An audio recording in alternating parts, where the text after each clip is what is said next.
Le maire de la grande ville trône le regard fier. Derrière son bureau, tout en cuir de Russie, il a la mine altière comme celle d'un condottière, bien que représentant notre démocratie. Toc toc à la qui entre, le promoteur est là.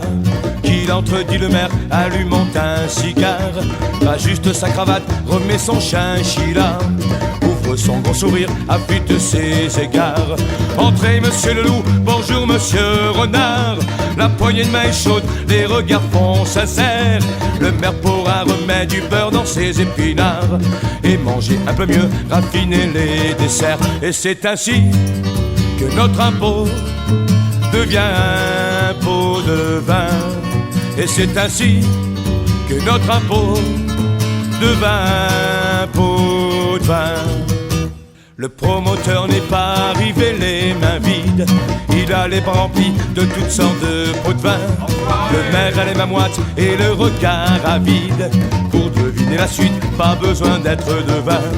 Ils se font face à face, les mains sur le bureau, changeant les pots de vin par en dessous la table, contre un certificat avec plan cadastro, pour une opération profitable et rentable. Le maire intéressé lui alloue des terrains pour des lotissements, des habitats urbains, des maisons de retraite, un nouveau parc à Tintin, un centre commercial en échange d'un rond-point. Et c'est ainsi que notre impôt devient un pot de vin. Et c'est ainsi que notre impôt devient un pot de vin. Pot de vin, ta-ta-ta, c'est en vain.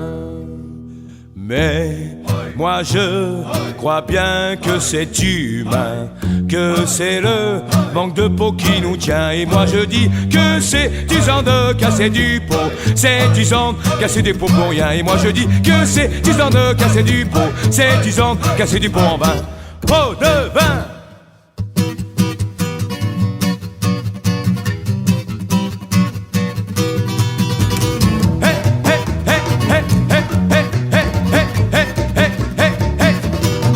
C'est ainsi que notre impôt devient un pot de vin.